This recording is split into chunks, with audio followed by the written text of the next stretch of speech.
Welcome back. This is part 3 of the 3-part series where we are reviewing the basics of tweaking our tech. In part 1, we reviewed uncluttering our devices. We deleted many apps that were consuming us and not uplifting us. In part 2, we organized the apps into folders. Doing this increases our efficiency and introduces an element of intentionality when we are reaching for an app, usually absent-minded. In this video, the part 3, let's take it to the final level, which is turning off non-essential notifications. Before we proceed, let's remember our 2 goals for this 3-part series. Goal number 1 is to make our devices tools. Effective today, our devices can resign as 24/7 source of distraction and entertainment. Goal number 2, make our devices boring. Would you do me a favor, please?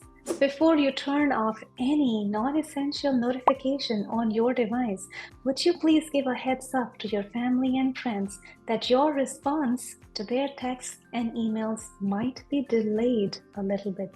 And also inform them that in case of an urgent or emergency situation, it would be best to call you and not text you. Let's get started. There are many things that we can do to make our phones and devices in general quieter and to turn off non-essential notifications. In this video, I'm going to discuss very basics. Let's begin with the settings. Let's go to sounds and haptics. Make sure the ringtone is turned on. For text, I choose to turn off notifications for any incoming text and any incoming voicemails. With how many text messages we receive these days, if there is a notification for each text messaging, it can get in the way of our efficiency and productivity, in the way of maintaining and uplifting our relationships, because we are constantly distracted and we constantly want to check what did we get, who texted us, what are they saying. So once we have turned off those 2 sounds, let's go down to keyboard feedback. The keyboard feedback is a tick, tick, tick, tick, tick that we hear every time we press anything on the keyboard, and we can comfortably turn that sound off. Lock sound can also be turned off. There are many things within sounds and haptics. I encourage you to go through those and turn off the settings that are not of use to you. Familiarize yourself with screen time and how to read screen time. Typically, it will tell you your average daily screen time. There are ways to limit the use of screens.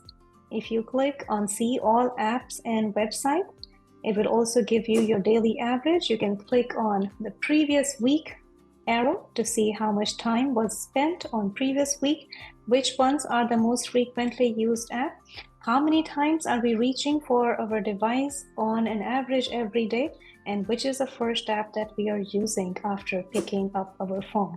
Typically, an average person reaches for their phone about 206 times a day. I challenge you to decrease your daily average pickups to less than 100. Next, let's go into notifications. I encourage you to spend quite a bit of time within the notifications settings on your device. Notifications can display either as how many notifications you have, or they can display a stack or list. I encourage you to play around with what feels best to you and then pick one setting. What is more important is to figure out the notification style for each app. For example, let's go into one of the apps on this device. Currently, I have all of the notifications turned on, well, most of them. So each app has 5 different ways of notifying you. Do we really need 5 different ways to be notified from one app? One of the systems is by showing the notification on your lock screen or in the notification center or as banner or as badge or as sound. What does each notification style mean? When the phone is locked, the notifications that show up on the lock screen can be turned off by unclicking the lock screen. We hardly need any notifications in the notification center. It adds to a lot of clutter when our phone is simply sitting around and we are not even engaging with it. So we can turn that off.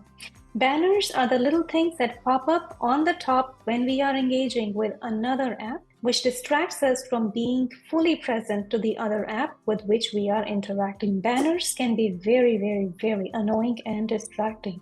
I choose to turn them off. We can also turn off the sounds for many apps if we do not feel that those apps have urgent notifications that we need to attend to. Badges are the little red icons that show how many unread notifications you have in each app. I choose to turn those off too.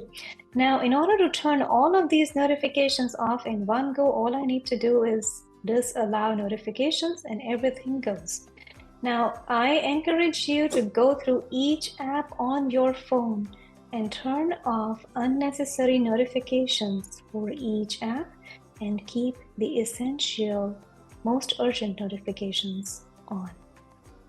The apps or the functions on the device for which you might want to keep sound notifications on might be your phone calls, any other calling apps, home security system, Find My Phone, and any other safety alarms. With that, we conclude our three-part series of tweaking our tech so that we can ungrip devices and grip life so that we can be in the moment, because each moment counts. For more information, please visit our website www.reconnect.expert. I will see you next time. Thank you.